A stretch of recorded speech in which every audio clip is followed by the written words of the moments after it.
जब उसे उसी लड़की की रोती गिड़गिड़ाती वीडियो मौसूल हुई, वो कैसा भी सही, लेकिन शायद अपनी बहन की इज्जत को पामाल ना करता।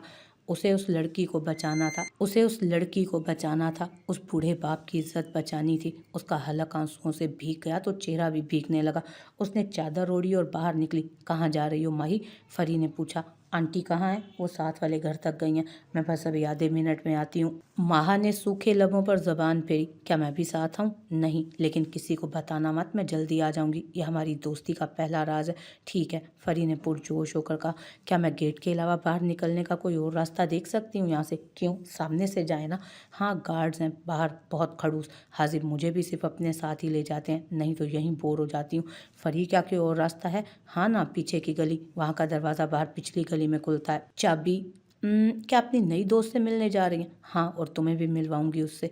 अभी जल्दी है, वो इंतज़ार कर रही होगी। चाबी दो। फरी ने हाजिब की चाबियां वहाँ रखते देखा था तो वहीं से निकाल कर तीनों से थमा दी। इन्हीं में से कोई एक होगी। ठीक है फरी जी, अगर मैं वापस ना आई तो अपने सफ़ी भाई को बता देना। ओके। माहा जा चुकी थी लेकिन फरी का दिमाग अटक गया। सफ़ी भाई? और फिर आंखों से आंसू। क्या हुआ मेरी जान? सकीना बेगम ने अंदर आते उसे रोते देख पूछा। मैं अपने भाइयों से कब मिलूंगी? हाजिब जल्द ही मिलवाएगा। अब रोना नहीं है मेरी गुड़िया, आओ मेरे साथ खाना बनाए। आज तुम्हारी दोस्त की तबीयत भी ठीक नहीं, जाओ देख कर आओ उसे। वो गोश्त धोती हूँ तब तक मैं। वो सोई हुई है, मैं अभी गई थी। उसने नजरें चुराते कहा। मुझे भी सिखाएं। जबकि सकीना बेगम तो उसके चुप कर जाने पर ही सुख का सांस भर गई। गाड़ी में बैठते उसने चेहरे से पसीना साफ किया था अपने। उसे अशर फैज़ के पास ले जाया जा रहा था। फरी ने घड़ी पर वक्त देखा, रात के 9 बज रहे थे। माहा को गए 2 घंटे हो गए थे। उफ, आई क्यों नहीं? जाओ माहा को बुला लो फरी, हाजिब भी आने वाला, खाना लगाती हूँ। अम्मी? जाओ फरी, अम्मी वो। अस्सलामुअलैकुम। हाजिब की आवाज़ पर फरी ने उसे देखे बगैर सकीना बेगम को देखा। क्या हुआ मेरी गुड़िया? वो प्यार से बोली। माही घर नहीं है। घर नहीं है? कहाँ गई हैं? सकीना बेगम से पहले हाजिब बोला। फरी, माह कहाँ है? अब की बार हाजिब धाड़ा। वो 7 बजे गई थी यहाँ से अपनी दोस्त को मिलने और डैम, हाजिब ने फ़ोन निकाला। सफ़ीर का नंबर मसरूफ़ जा रहा था। वो कैसे जा सकती हैं? बाहर तो गार्ड्स थे। वो चक्कर काटता बोला, पीछे के दरवाजे से। फरी ने उसे सब बताया तो हाजिब कहर बरसाती नज़रों से उसे देखने लगा। तुम्हारा दिमाग ख़राब हो गया है बच्चियाँ, तुम लोग, समझ नहीं आता तुम्हें? बाहर जाने से मना किया गया, क्यों एक ही काम कर करके हमें जलील करवाती हो? वो इतनी तेज़ी से दौड़ा कि फरी डरती पीछे हुई थी। सकीना बेगम का भी दिल पर हाथ पड़ा। वो बाहर निकल गया। सफ़ीर शाह से बात हो रही थी। सकीना बेगम ने फरी को साथ लगाया जो हिचकियों से रोने लगी थी। अब वो गार्ड्स पर बरस रहा था। अभी तो सफ़ीर शाह न जाने उनका क्या हाल करता। सफ़ीर शाह अंधाधुंध सब कुछ भागता हुआ छोड़ा था पीछे। सफ़ीर शाह अंधाधुंध सब छोड़ता भागा था। अंदर आते उसने हाजिब का गिरेबान थामा। शोर से सकीना बेगम और फरी भी बाहर निकले। तुम्हारी जिम्मेदारी पर छोड़ा था मैंने उसे यहाँ। तूने कहा मेरी बीवी महफूज रहेगी यहाँ, कैसे जा सकती है वो? सफ़ीर शाह पागल होने के दर पे था। एक गार्ड ज़मीन पर पड़ा करा रहा था जबकि दूसरे का होंठ फट चुका था। कैसे गई वो? पीछे के दरवाजे से, हाजिब ने बताया तो दोनों कैमरास चेक करने दौड़े। हाजिब, नाकाबंदी करवाओ, गाड़ी का नंबर बताओ सबको, मुझे वो अभी चाहिए अपने पास। फरी तो कांपती सकीना बेगम के सीने में मुंह छुपाए हुए थी। अपने भाई को इतने गुस्से में देखते सब उसकी गलती थी। उसे माहा को पिछले दरवाजे का नहीं बताना चाहिए था। ये सोच आते ही वो और ज़ोरों से रोने लगती। सफ़ीर शाह बाहर निकल गया। दहलीज पर पहुंचता कि अपने नाम की पुकार सुनते थम गया। भाई!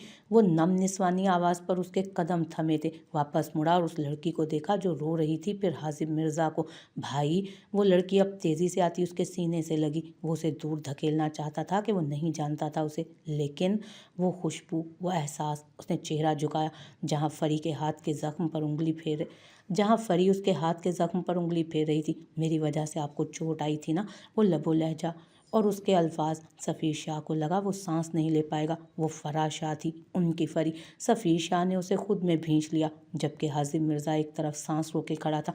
मेरी जान, मेरी गुड़िया, भाई की जान। सफ़ीर शाह उसके माथे पर बोसा देने लगा, फिर उसके हाथ चूमने लगा। पागलों की तरह उसे खुद में भींचे उसके बालों पर बोसे दे रहा था। फरी अब भी बुरे तरीके से रो रही थी। ये उनके खून का असर और कशिश थी कि वो एक दूसरे को इतनी जल्दी पहचान गए। सफ़ीर शाह ने सुर्ख निगाहों से हाजिब को देखा जो संजीदा सा खड़ा था। यकीनन वो जानता था तुम मेरे हाथों ही मरोगे। वो हाजिब को देखता बोला और बाहर निकल गया। बहजाद शाह ने उसे वापस बुलाया था, उसके पीछे हाजिब भी निकल गया। भाई फरी, इस बारे में बाद में बात होगी। शाह, हाजिब कहाँ है? उसका मतलब है आप जानते हैं।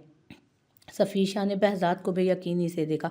अपनी बीवी का सोचो इस वक्त, जिसे घर से निकले अब 4 घंटे होने को है। बहज़ाद धाड़ा तो वो होश में आया। हाजिब को दोपहर में हुई बहज़ाद शाह से अपनी मुलाकात याद आई। क्या हुआ हाजिब? बहज़ाद, मैं कुछ बताना चाहता हूँ, बैठो। बहज़ाद ने लैपटॉप को साइड पर हटाते हाजिब मिर्ज़ा को देखा। मैनेजर ने अंदर दाखिल होते कुछ कहना था। जब तक मैं ना बुलाऊं अंदर कोई नहीं आएगा। बहज़ाद के कहने पर वो सर हिलाता बाहर निकल गया। बोलो मिर्ज़ा, मैं नहीं चाहता तुम कुछ गलत समझो। मैंने तुम्हारी इज्जत को अपनी इज्जत समझा है और मुद्दे पर आओ हाजिब। बहज़ाद कहता उठ खड़ा हुआ और खिड़की की तरफ चल पड़ा। तुम्हारी बहन मेरे पास है, मेरे घर। जानता हूँ मैं। जवाब पुरसकून अंदाज में आया। हाजिब ने उसकी पुश्त को झटके से सर उठाते देखा। कैसे? तुम्हें लगता है बहज़ाद शाह अपनी जान से प्यारी बहन से फरामोश हो सकता है? सालों उसकी तड़प में गुजारे हैं। उसे मैंने उसी दिन ढूंढ लिया था जिस दिन तुमने पहली बार उसे अस्पताल में देखा था। मुझे काफ़ी वक्त लग गया, लेकिन मैं जानता था मैं उसे ढूंढ लूँगा। वो हमारे दिलों का हिस्सा है। तो तुम उसे साथ ले गए। उसके बाद तुम लोगों से उसकी मोहब्बत। बहज़ाद ने हाजिब को देखा जिसने निगाहें चुराई। मुझे एक एक चीज़ की खबर रही है। तुम लेने क्यों नहीं आए फिर उसे? क्योंकि तुम्हारे घर से ज़्यादा महफूज जगह कोई नहीं थी और तुम पर मुझे सबसे ज़्यादा भरोसा था। हाजिब ने बेयकीनी से उसे देखा। तुम्हें मैं उस दिन से भी पहले से जानता हूँ मिर्ज़ा। जब हमारी मुलाकात हुई, इस फील्ड में कदम रखते ही बहज़ाद शाह लोगों को जानने लगा था। तुम कितने केस जीते हो, कितने हारे हो, कितनी बार रिश्वत को धुतकारा, सारा रिकॉर्ड है मेरे पास।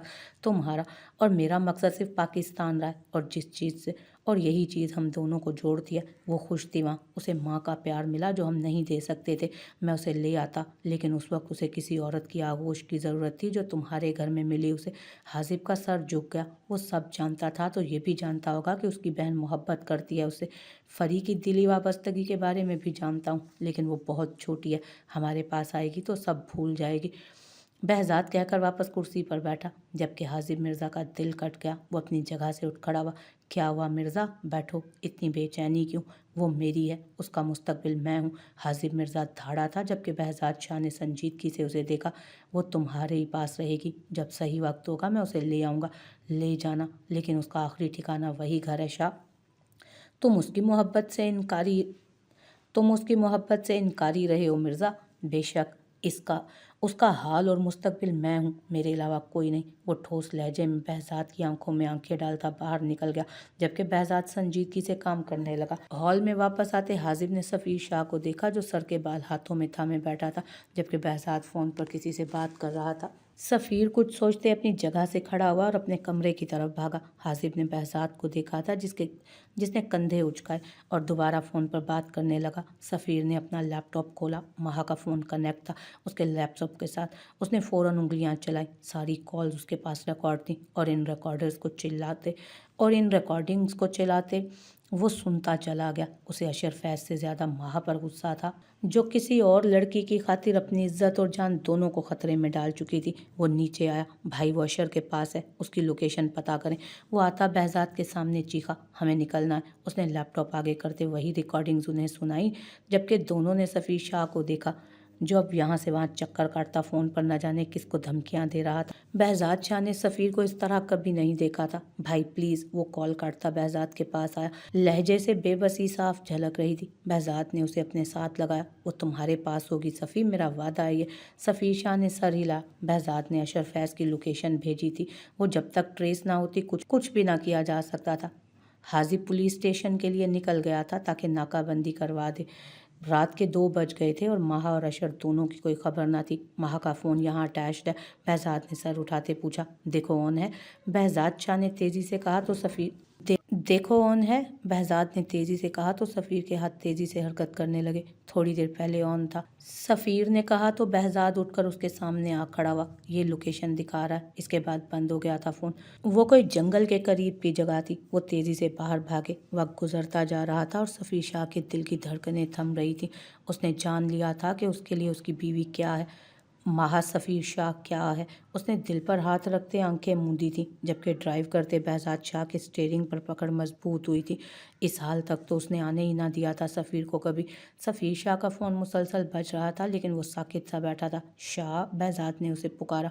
क्या सोच रहे हो? कुछ भी नहीं, बस सोच रहा हूँ कि मुझे उससे मोहब्बत अब हुई है या पहले से थी, क्योंकि चीज़ें और लोगों के खोने के बाद ही तो हमें एहसास होता है। वो मिल जाएगी। मैं उसे ढूंढ लूँगा, मैं जानता हूँ, लेकिन अगर उसे कोई नुकसान पहुँचा तो उसकी ज़िम्मेदार भी वो होगी भाई। फ़ोन देखो अपना, सफ़ीर शाह ने कहा। कोई अननोन नंबर था, बाद में देखूँगा। सफ़ीर ने अपना फ़ोन डैशबोर्ड पर रखना चाहा जो बहज़ाद ने उसके हाथ से थामते कॉल यस करते स्पीकर पर डाली। तुम्हारी बीवी प्रेग्नेंट है यार, और तुम्हारी बीवी प्रेग्नेंट है यार, और तुमने उसे गैरों के घर छोड़ा हुआ है। बुरी बात। खैर, मैं अब मामा बनने वाला हूँ तो ख्याल रख लूँगा। मेरी लोकेशन ट्रेस करना बंद करो, मुझ तक नहीं पहुँच पाओगे। जिसकी अमानत थी मेरी बहन, सौतेली बहन, उसके पास पहुंच जाएगी वो। और कॉल काट दी गई। भाई, वो सफ़ीर शाह ने हाथ सामने डैशबोर्ड पर मारते सर जबकि बहज़ाद ने हाजिब को कॉल की। मिर्ज़ा, अभी हमारी अशर से बात हुई। बहज़ाद ने उसे सारी बात बताई। लोकेशन ट्रेस हो सकती है उसकी, कोशिश की जा सकती है। सारी बात जानते हाजिब ने कॉल काटी। घड़ी अब 3 बजा रही थी। महान वहाँ पहुँचते यहाँ वहाँ देखा। वो कोई घर था किसी सुनसान जगह पर। उसका दिल लरज़ रहा था। उसने अपने फ़ोन पर गिरफ्त मजबूत की और बाहर निकल गई। अशर साहब अंदर हैं? ड्राइवर ने कहा तो वो उसके पीछे अंदर दाखिल हुई। वो घर था कोई, लेकिन सालों से शायद इस्तेमाल में ना था, इसलिए धूल मिट्टी थी। उसने खांसते अपनी चादर मुंह पर रखी। कैसी हो सौतेली बहन? अशर फैज़ की आवाज़ सुनते ही वो पलटी। वो लड़की कहाँ? कौन सी लड़की? माँ का जिस्म साकित हुआ। वही जो आपने। वो सब झूठ था सौतेली बहन, वो पिछले महीने की बात है। उस लड़की की इज्जत 2 कौड़ी की कर दी मैंने।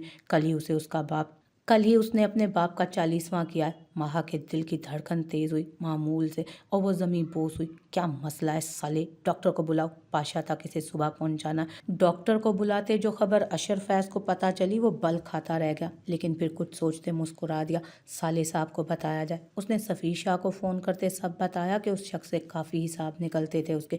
माहा की आंख उन आवाज़ों से खुली। कब पहुंचेगी लड़की? कॉल स्पीकर पर थी। सुबह तक। मैं उसे यहाँ से निकालने लगा हूँ ताकि नाकाबंदी लगी है, उससे तुम्हारे आदमी कैसे निपटेंगे पाशा, ये तुम्हारा काम है। ठीक है, बाकी की बात मेरी। बाकी की कीमत? अशर फैज़ की आवाज़ थी। माहा बात समझने की कोशिशों में हल्कान थी। माहा ने छुपाया हुआ फ़ोन कमीज़ की जेब से निकाला और मैसेज लिखा। भेज दूंगा जब वो मेरे पास आएगी। अपनी बहन की बहुत कीमत लगाई है तूने, माल भी पसंद आना चाहिए मुझे। बिल्कुल आएगा, तुम्हारी ही नज़र थी ना उस पर, इसलिए तो उसकी शोर की नाक के नीचे से लेकर पहुंचा रहा हूँ तुम्हें। लेकिन एक मसला है, अशर फैज़ बोला, लेकिन माहा के कान तो उसी लफ्ज़ पर अटके थे। कीमत? उसके अपने ही भाई ने बेच दिया था उसे। वो साली प्रेग्नेंट है। वो दूसरा झटका माहा की ज़ात को लगा कि फ़ोन उसके हाथ से गिर पड़ा तो अशर फैज़ मुतवज्जो हुआ। मैं देख लूँगा। पाशा की बात सुनते उसने कॉल काटी और माहा के पास पहुंचा। चटाख चटाख, माहा ने रोते सर उठाया। होंठ फट गया था उसके भारी हाथ से। अशर फैज़ ने उसका फ़ोन उठाते दीवार से दे मारा। कोई नहीं आएगा तुझे लेने। तेरा वो शोर कल ही शादी रचा लेगा, कहते अशर फैज़ ने जाना चाहा। तेरा वो शोर कल ही शादी रचा लेगा, कहते ही अशर फैज़ ने जाना चाहा। वो ज़रूर आएंगे, और मेरी बात गौर से सुनो अशर फैज़, मुझे शर्म आती है कि मैंने तुम्हें भाई समझा। तुमने मेरी कीमत? माहा ने चीखना चाहा, लेकिन जिस्म में जान कहाँ बची थी। बहन? तुझे मैंने कभी बहन समझा ही नहीं, ना ही तू इस काबिल है। इतनी नफ़रत क्यों? तेरी ज़ात, तेरे नाम से ही मुझे नफ़रत है। मेरा इस दुनिया में कोई नहीं, मैं बस पैसा बनाने आया हूँ जो मुझे पाशा से मिल रहा है तेरे बदले। वो वक्त का फ़िरौन बनना चाह रहा था। खुदा से डरो अशर फैज़, कहीं के नहीं बचोगे। वो बमुश्किल खड़ी हुई थी और अशर फैज़ ने मुड़कर उसे धक्का दिया कि वो औंधे मुँह सामने ज़मीन पर जा गिरी। इसके बाद वो दर्द से कराती रही, लेकिन अशर फैज़ का दिल मोम होना था ना हुआ। माहा उस घर से निकलने पर कोस रही थी खुद को। सफ़ीर, उसके लबों से यही नाम अदा हुआ। दिल में कई विर्द जारी थे। क्या वो वाकई सबसे दूर जा रही थी? भाई, उसने सूखे लबों पर ज़ुबान फेरते ड्राइवर को मुतवज्जो किया। खामोशी से बैठी रहो, मुझे बहुत दर्द है। मेरी बात सुने, मुझे दवा ले दें प्लीज़, एक एहसान कर दें। हमारे सीनों में दिल नहीं होते, मदद की उम्मीद बेकार है। आप तो बस खुदा के वसीले से हैं ना भाई। मैं दवा चाहती हूँ, मेरा दर्द हद से बढ़ रहा है। किसी की औलाद को मार दिया गया। वो रो रही थी, आंखें दर्द से बंद हो रही थी। उसने गाड़ी किसी चीज़ से टकराती महसूस की थी उस वक्त। उसके बाद उस पर कोई झुका था, कौन वो नहीं जानती थी, लेकिन हाँ, उसकी खुशबू ने उसके तने आसाबों को ढीला किया।